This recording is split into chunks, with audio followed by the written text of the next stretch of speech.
I hope everyone's having a wonderful day. Today I'm very excited because we're going to be jumping back into the world of Led Zeppelin, which I feel like it's been an eternity since the last time we visited there because of, the break and then getting back into the cycle of things. We've reached Led Zeppelin 2, Side 2, and our first song of the night is Heartbreaker.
You just let go. You just let go and let it take off, and you let it take you wherever it's going to take you. And this took us everywhere. And of all the false stops in the song, they completely stop us on a part where it didn't feel like the song was going to end. Of course, I feel like they had that moment that incorporated the Beatles-esque element of surprise, but they totally delivered it in their own way. And there were no moments that were like, oh, this is such a Beatles moment. I just felt like, oh, just the fact that it was so surprising was something that the Beatles would do. They would throw something in to surprise us. I really loved that breakaway moment of just that solo guitar. That went on for quite a while, longer than I expected. I thought that it was going to end quite a few times, but blew me away. I have to come clean about every time I hear a guitar being played that brilliantly. I experience a bit of FOMO at the fact that I don't even know how to play guitar at all, and I don't think I could ever learn how to play that masterfully, and I just have to sit here and just be in awe at the wonders that they do. And I really loved what they did rhythmically with this song, even on a subdivision level, like the value of the notes right away, right at the beginning, the really interesting and hooky riff that they lead us into the song with, that they play with the note values, that breakaway shredding section, it feels like the tempo kind of changes, and then when they get back into the song, it feels like now they're coming at the song actually faster than they had left it off. So I feel like it was going at a medium fast tempo, then they slowed it down a little bit, and then it sped up towards the end.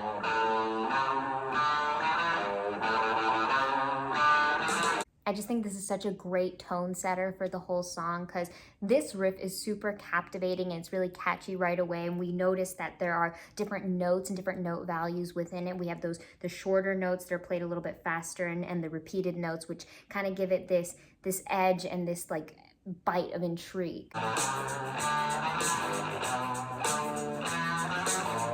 And they do a great job at guiding us and directing our ear by moving it upwards. So that's bringing us along with the melody of the riff that's going on.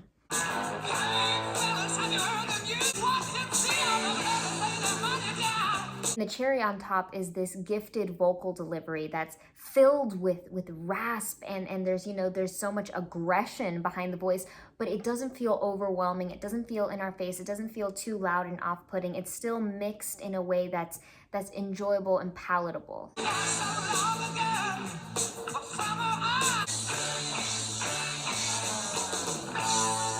And there they had a tempo play that kind of just switched things up on us, and I felt like that was a Beatles-esque thing to do, just random pop out of nowhere. We weren't ready for that. We weren't expecting it.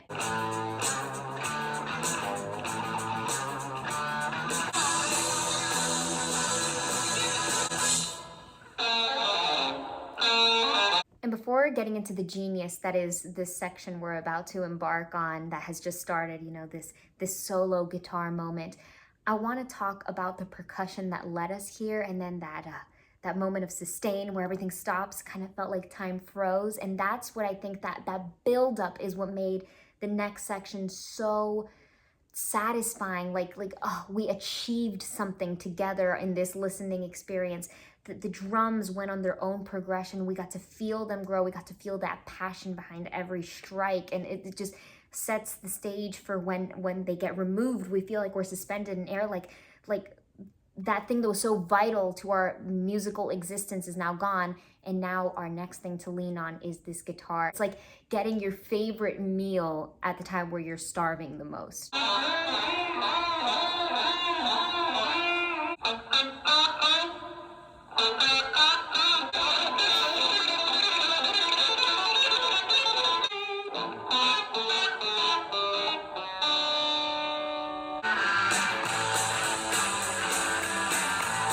They played with time to even get into that section, and then within there were so many different things that happened, and then now that we're getting back on track, it feels like we're at a faster, more hyper speed place than we were before. So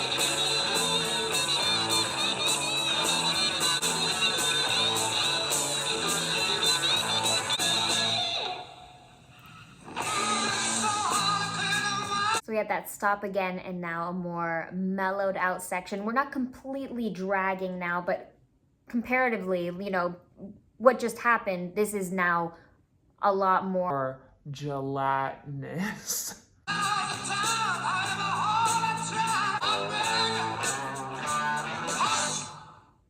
So if I'm correct, I think we only get a heart at the end instead of a heartbreaker. And right out the gate, I have to applaud them for really providing that rock and roll factor, like bam, in our face. You're not gonna make any mistake about what you're listening to. You know, you're listening to some hardcore rock and roll, some jams. And I think that they do that so wonderfully by providing this consistency with the distortion. Like every layer had a certain amount of distortion. It was present in the vocal, it was present in the instrumentation, in the guitars and the drums. At number 2, we've got Living Loving Maid, parentheses, she's just a woman.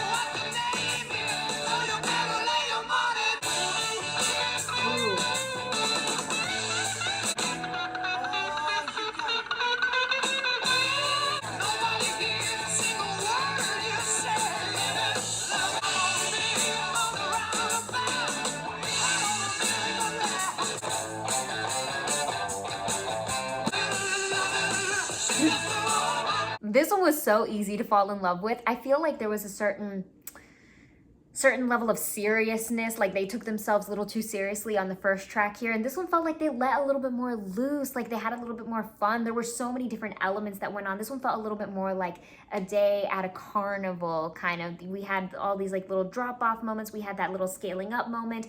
I remember hearing some sort of effect, something that sounded a little different that was really cool. There were moments of reverberation. Also, with this one, they don't waste any time with any intro, no disposition, no setting the stage, no setting the tone. They just start off with the lyrics right away, and the lyrics are with a purple umbrella. Already super cool. So even though it is true that I feel that in the first track there was a bit of a more seriousness, they still provided a fun riff, and I think that they brought that to life even further in this one. I feel like the riff is even more fun and even more engaging.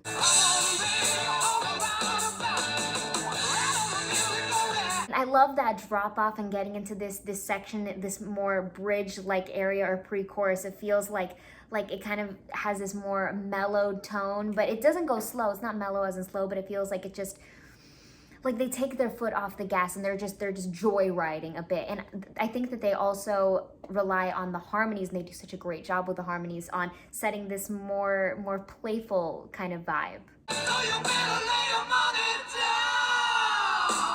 Three things. So first of all, those were incredible harmonies. I really, really love them, and I love how that is a reoccurring theme in this track.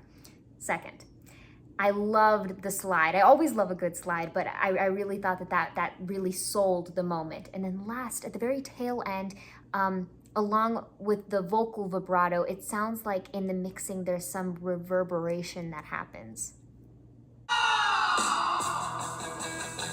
You heard that little bounce. I'm not sure if it happened like vocally, if he produced that sound himself, or if that was played with and tampered a bit.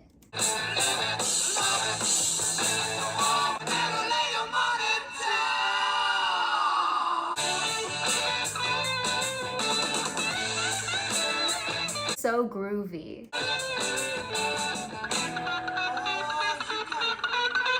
If this song is A Day at the Carnival, I feel like that moment is us sitting on one of the biggest roller coasters at the carnival, and we're going up, up, up, up, up, ready for the drop.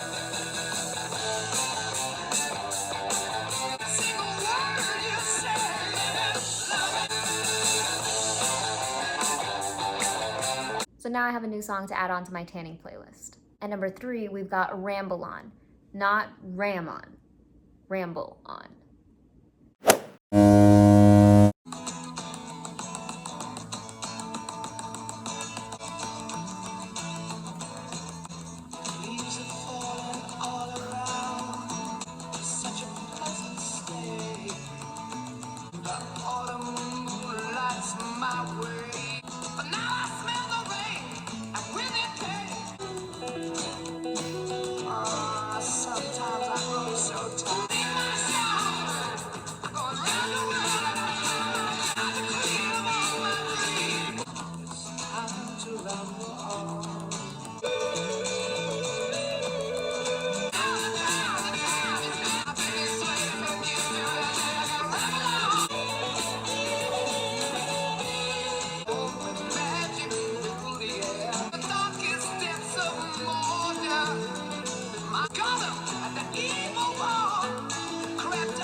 Ramble On.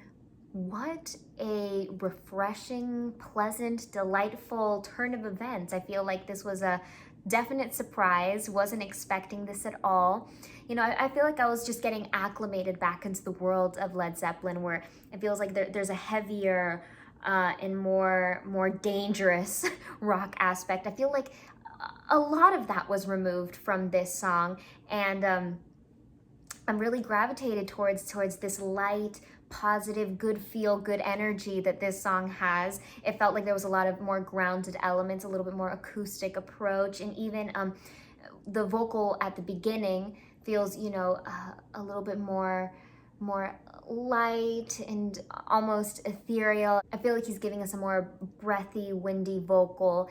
And I guess it's true what they say, that you can take the man out of rock and roll, but you can't take rock and roll out of the man. So even when all the elements and the instrumentation around him is feeling a little bit more, a little less rocky, right? And he still has his moments where he just shines vocally and gives us those power moments. It gave the song all the more character for him to still have those explosive moments. And we did have, you know, the moments where even the rest of the song picked up around him. And I felt like at the beginning I kind of had anxiety because I knew that was coming on. I was like, oh, I could just feel it. We're gonna have that flip moment and it's gonna go ballistic. But it never quite made it to the place that I was fearful of it going. I really liked this lull, this kind of calm in the storm, and I liked the balance that it had. Even the percussive elements, it feels like tapping. It feels all a little bit more natural. And another thing that I noticed right away is that so far with the other two songs, we haven't seen anything crazy in terms of the chords. It's just been almost a back and forth motion throughout. There hasn't been any experimentation. And in this one, I feel like we do see a little bit more sauce and a little bit more flavor with the movement.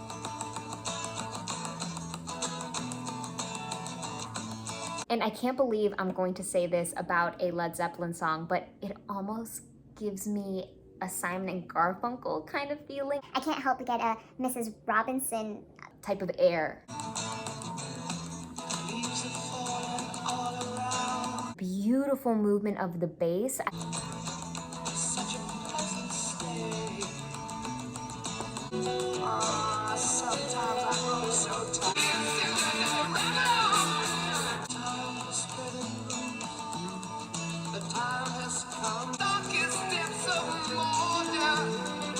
And I heard him say that, and then I heard Gollum. So is he talking about Lord of the Rings here? He did mention magic too, so it would seem that there's a theme going on. But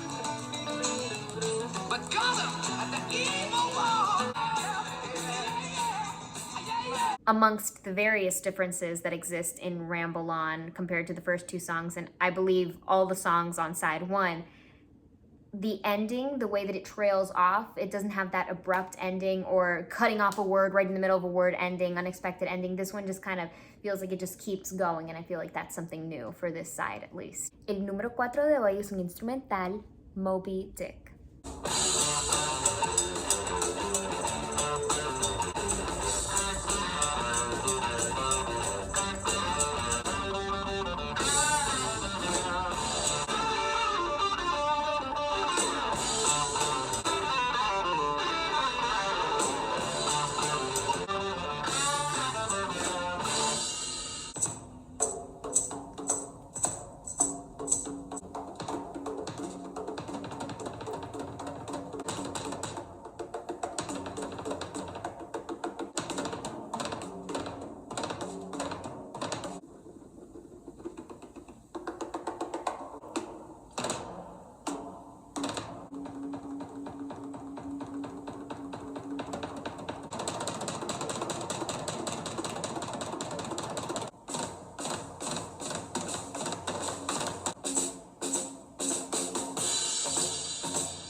There seems to be some serious focus on rhythm in this side. I mean, what more rhythmic element is there than percussion? I think that incorporating this major, I was gonna say a drum solo, but it's not just a drum solo. It's an entire drum moment. It was this song where everything else, all the other instruments that were present were just cushion for the drum to shine. Really, this was a drum spotlight, it felt. It was really hard not to get emotionally invested in the moments where there were the build-ups and the crescendos, and when it started speeding up, right, we had it was like it was riveting, and it was so engaging the whole way through. As amazing as the vocals are, they weren't really missed in this one. The song had enough going on. I feel like that's what the drums were in this song. The drums were the lead vocalist. It was so great. And even during the first half of the song, when there were more elements present, there were more instrumentation, there was the guitar, I thought that there was a great contrast happening between moments where there was some crazy cloudy distortion and then a little bit more of a sharp, clean edge. But then when all that evaporated and we were just focusing on the drums, I was so shocked and I was taken aback. I'm always so nervous with instrumentals that they're not going to be very engaging, or they're not going to be as interesting as a vocal, but that is not the case in this one. This one was a lot of fun to listen to. And to close out the night, we're bringing it home with Bring It Home.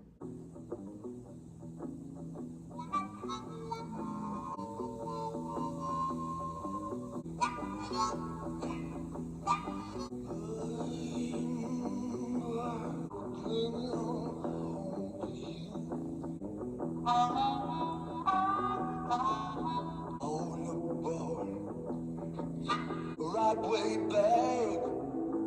I'm gonna bring it on home. Bring it on home to you.